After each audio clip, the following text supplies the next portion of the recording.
Bismillah ar-Rahman ar-Rahim. Assalamu alaikum. Welcome back to the show. It is exactly 14 after 9 o'clock. And in this second hour, we are going to be talking with Clint Abrams. He's an architect and lecturer at the University of Cape Town. We are going to be looking at Makassar's community builders. Also on the show, Abdul Alim Khamsa, IRSA's head of Department Fund Development, is going to talk to us about the Yemen crisis and the Morocco Emergency Fund, Emergency Earthquake Fund. But first up, we are going to be talking with Professor Muhammed Haron, the son of late Imam Haron. And of course, today is the 54th anniversary of Imam Haron's death. Sadly, the legacy, resistance, and activism of the late Imam Abdullah Haron, as I've said today, marks 54 years since he was found dead in his cell. So let's talk with Professor Muhammed Haron. We were meant to be talking with your sister, dear Professor, and that, of course, is Fatima Haron Massoud. But for some reason, you have taken her place this morning. And I want to concentrate on the letter she has written entitled Dearest Daddy. It was obviously, I presume, read out on September the 17th, 2022, which was last year. You are very familiar with the letter, so I'm going to pick on parts of the letter and ask you to share your feelings, your thoughts, and where you collectively as a family feel about the issue. But let's start off by saying that today is the anniversary of your dear departed father. Allah grant him the highest stages in Jannah, inshallah. Do you find that it's 54 years since your dad is passed on? Assalamu Does alaikum it to get... you and to everyone. Wa Yeah. alaikum assalam, wa alaikum salam. I spoke to you off air and I asked you the question, does it get easier, or is that deep, nagging, burning pain still with you as a family, still sits with you as a family? No, salam to everybody. I think, yes, of course, in situations such as this, nobody who ever had encountered it can ever efface, can ever erase, can in any way think away a pain or cause it to become sort of less as compared to the day it had happened. As young as one was when was one was told what had happened, and of course you continue to remember that. So whenever the day comes, whether it's Maulud, which is one part of it, or whether it is the day that he was killed, uh, we always reflect upon it. It always comes back to us in terms of the visual imagery as well as just the mere thought about it. So it's not something that one can ever forget in our case. And I think as a collective, my mother, while she was alive, and of course my sisters, could ever forget that. So whenever this moment comes or this day dawns, then we basically, of course, reflect upon this and we share this with our children and grandchildren. So yeah, it's a Professor, painful encounter. I'm so sorry for this loss. It's not only your loss, it is the loss of the entire Muslim Ummah, because one wonders if he was not so brutally robbed of his life at such a tender age. Uh, what a further impact could he not have made in our community as a whole and the entire Muslim Ummah? So it is a collective loss as far as us as an Ummah is concerned. So we feel your pain and we are so sorry for your loss. I want to go to a paragraph in the letter that your sister wrote entitled Dearest Daddy. And it refers to you. And I quote, "It has taken years for us to speak clearly about all the aspects of your life.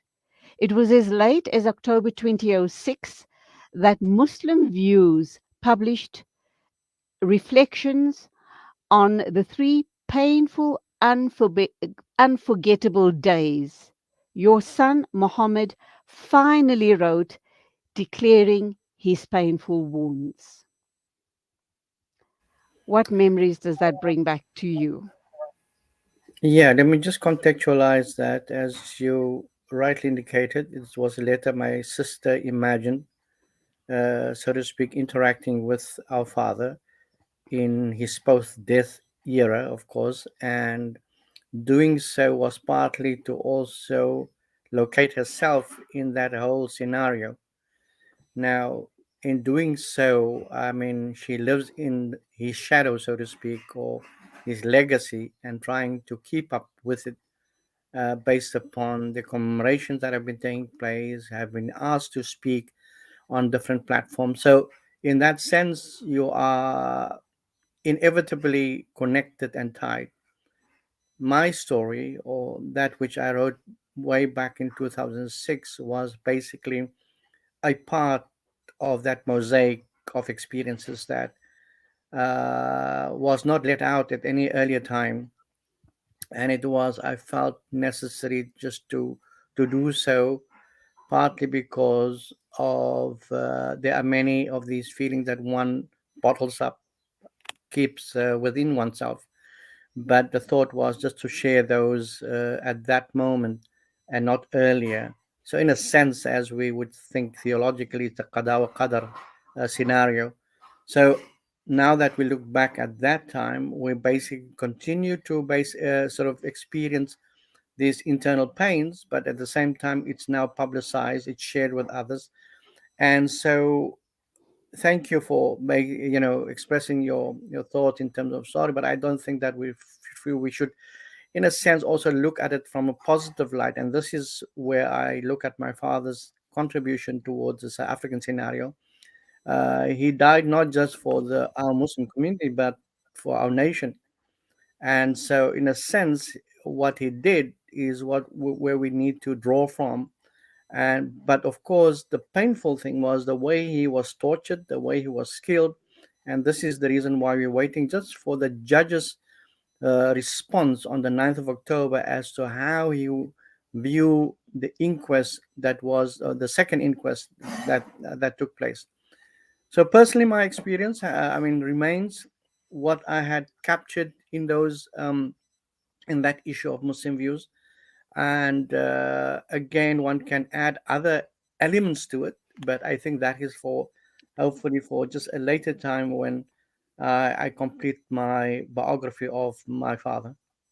Subhanallah. Um, I know that today is the anniversary, the 54th anniversary of the killing of your dear father. And you and I have had many conversations in the past about your dad, the legacies left. We talked about the inquest on several occasions as well. And I just thought we'll do a slightly different take on this interview.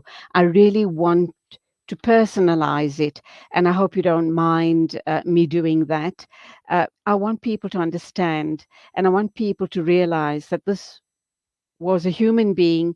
This was someone whose life was snatched away from him, and this is somebody who's left a lasting legacy. And Alhamdulillah, that you, as the son, with your sisters, are able to carry through that legacy, lest we as South Africans forget that we had such amazing freedom fighters. Had it not been for the Imam Haruns of this world, you and I wouldn't be sitting and talking in this free South Africa of ours, almost 30 years on, with the in the new dispensation. I want to take you to another paragraph of the letter that your sister wrote, the entitled Dearest Daddy. It says the dreadful news, and this again refers, I presume, to you.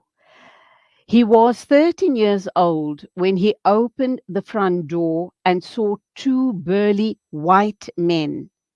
They coldly told Mommy that you had died as a result of having fallen down a staircase.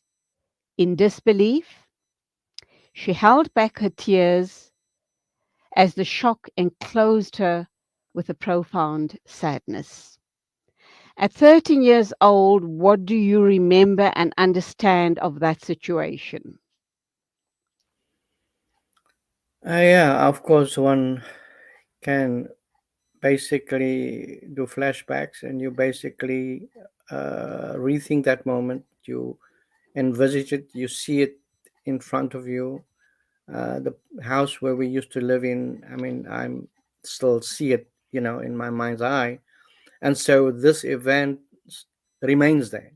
It didn't evaporate, it didn't disappear. So that encounter itself was no easy one, but at the same time, these bearers of bad tidings, if one may describe it in that way, was just an added shock to us. Of course, we knew that he was detained and tortured, but did not expect maybe to be told that he is dead. So, and of course, the person who felt it most whom was our carer, our father, our mother at the same time, was our mom. And so, for any woman to bear that particular pain, it is unimaginable. I cannot talk to you about my mother's internal pain, but we could see it, we could feel it, we could notice the response she basically gave at the time. And of course, that in itself is indescribable. It's sort of, one cannot put in words as to the feelings that go through one.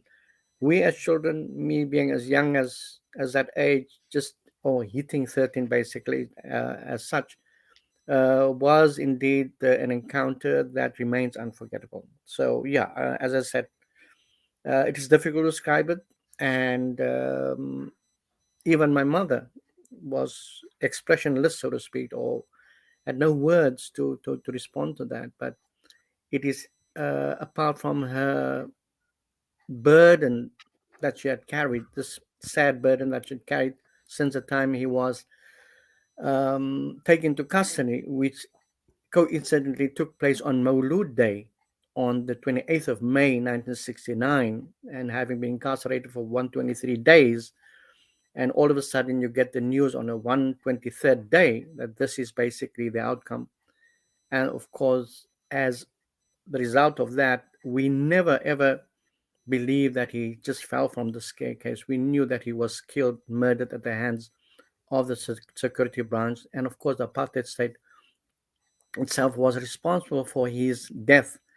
And it is somewhat problematic sometimes to say, okay, reopen an inquest. And the inquest that was held in 1970 basically found that he just died of natural causes and fell down the staircase. But like we said, we never believe that.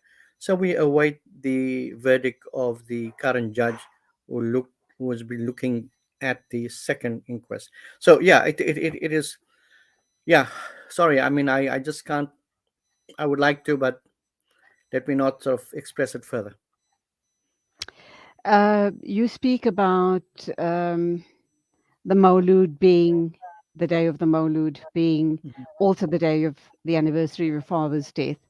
And you as a family were meant to be having a special event on the anniversary, but Mhm. you guys have decided to postpone it to tomorrow night. Just explain to me Correct. again. I know we spoke about it last week, but explain to us the reasoning behind that. Yes, it so happens that Maulud, which is on this day, this evening, we will all be celebrating it. And of course, it so happened that on the 27th of September, he, of course, the news was brought to us in 69 that that he had died. But it, for some reason, just coincides this day, this year, that the two fall onto each other. They sort of back to back, so to speak. So this day, 27th, is the day he was killed, 54 years ago. And this evening is also basic, as a matter of interest. Maulud was also on during that year of 28th of May on a Wednesday. So in a sense, it Okay. also falls on a Wednesday evening. So because of this very important event, we, on the one hand, we wanted to have it this night, but we also realized that many would prefer just to go to the masjid and commemorate the Mawlud of the greatest exemplary figure in our lives, in history, Rasul Sallallahu Alaihi Wasallam. So the thought was, rather than to have it the next night, it's not going to sort of make a big dent. It's only going to add value to this shift. And so this is the reason why we are having it tomorrow night and not this evening. Subhanallah. Okay, I want to go to another paragraph in the letter that your sister has written, dearest Daddy. She says, "At your death, Daddy, we were physically divided, just to let you know that Mummy had to start from scratch. She, however, relied on Allah by rebuilding a new life for us. And when she died on the day you were buried in 1969, we managed to have her lay next to you." Your thoughts? Well, yeah, of course, again, like we believe in the notion of qada wa qadr, that it so Absolutely. happened that when our mom passed away, it happened on the day that 29th, that we had buried our father way back in 69. And we, because of the age of the grave norm, because after several years, then one can bury your other loved one in the very same grave of the other one.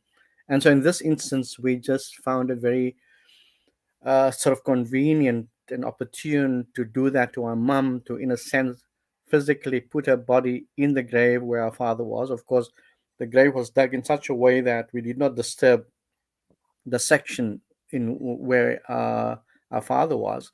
So it was conveniently laid next to him, in a sense, on top or next to him.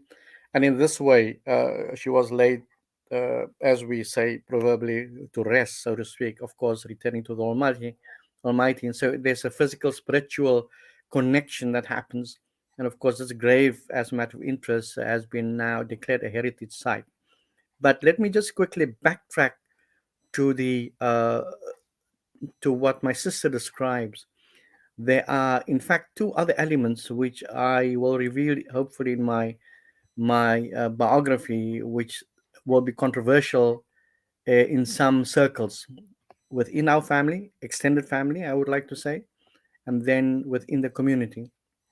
The grave that he was put in, just a matter of interest, that family, the my father's close friend who gave it, some of them have not been happy about that.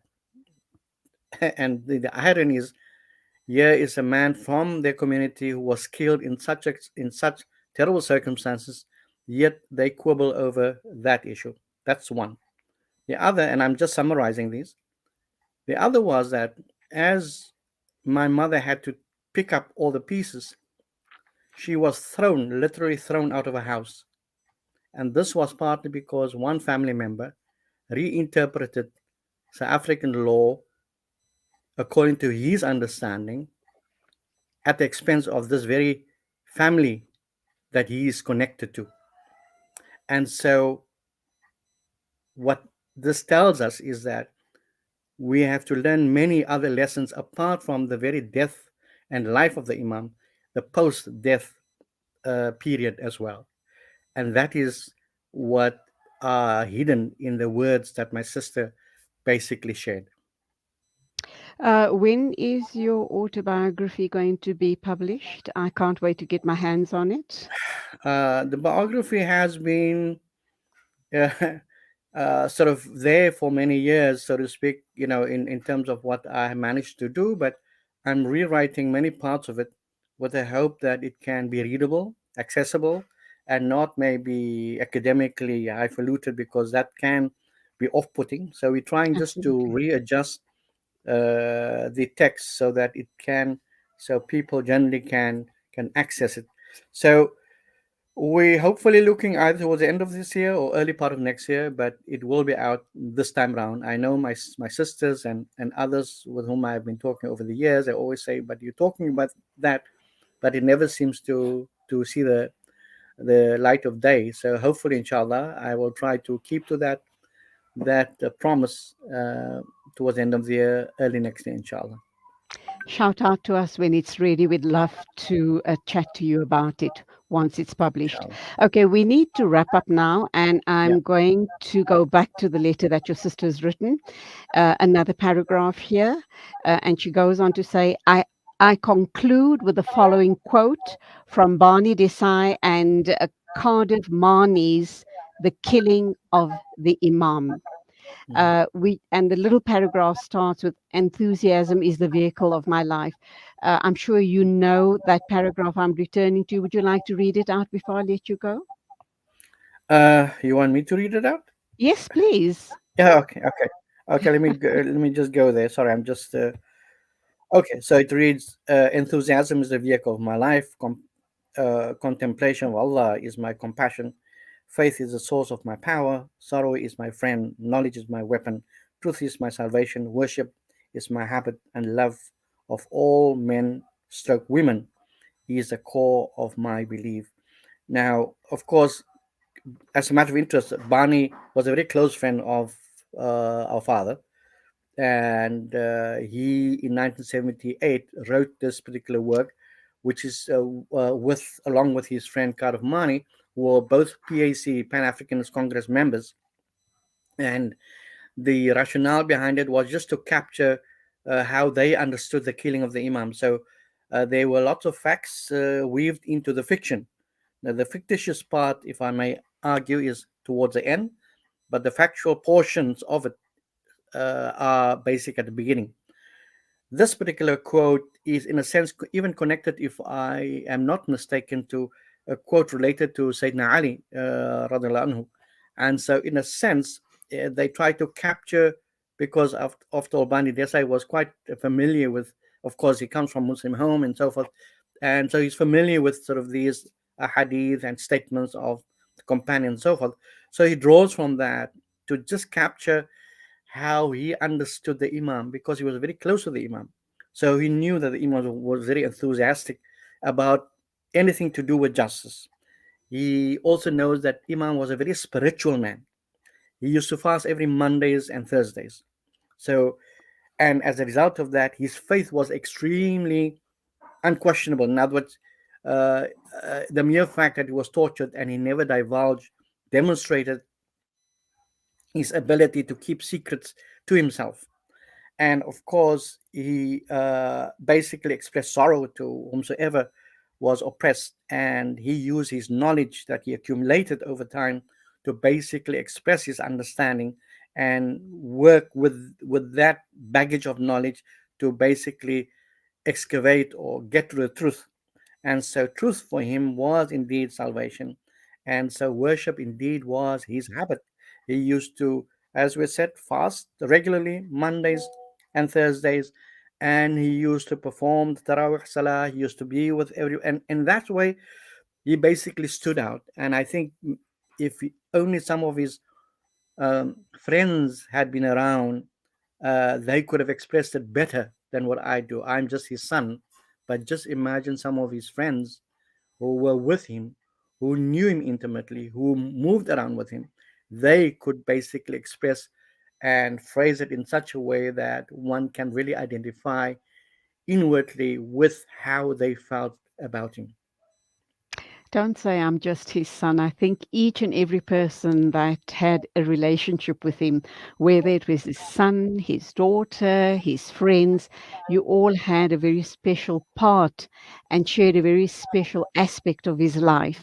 And each different person can give a different story of how, what their experience was with the dear Imam. So, Alhamdulillah for sharing all of that with us.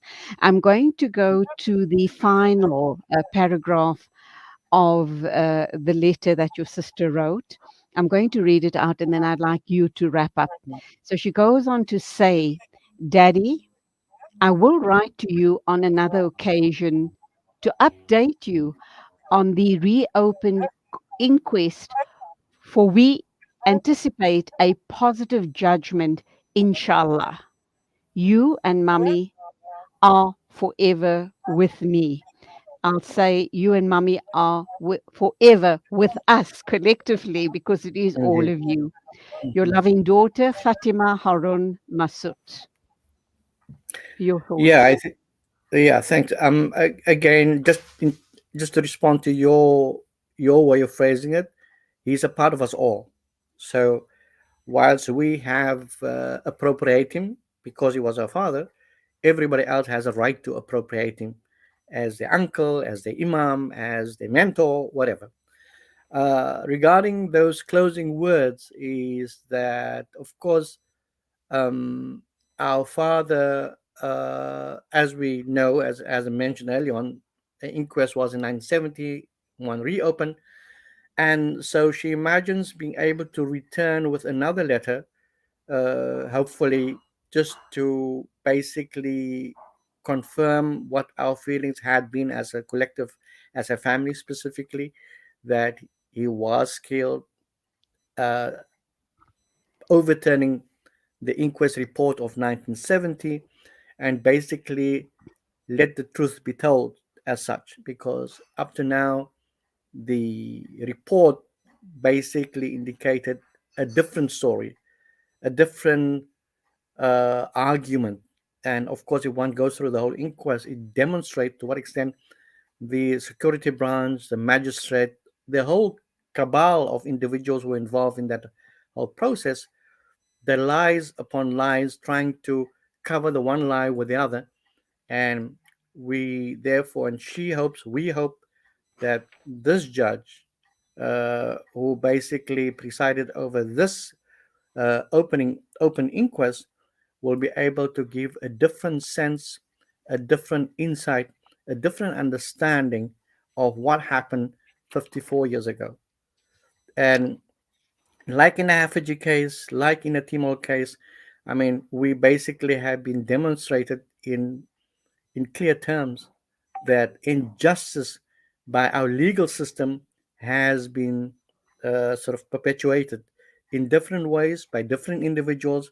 And the question is, don't they think they will die? Don't they think that we will be returning to the Almighty and to be answerable for the misdeeds that were committed to individuals who sacrificed their lives? Indeed, as Muslims, we believe in that. They might not, but we do. And that for us is another way of consoling ourselves that even though those who perpetrated misdeeds against our father, who tortured him to death, had died naturally or from whatever cause, they are already getting the day. They did, but they with the Almighty, and they are being punished for the wrongs that they have committed.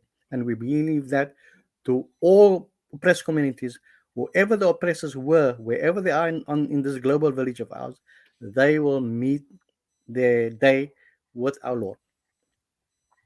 Finally, I hope and pray that you are going to include this letter in your book as well, because it's really very personal. And I think it's going to be a beautiful touch if you do add it in your biography. Think about it. Um, in We cl- will. Inshallah. In closing, then, what's going to happen tomorrow night at the commemoration of the 54 years of the death of our dear Imam? And is it an open event?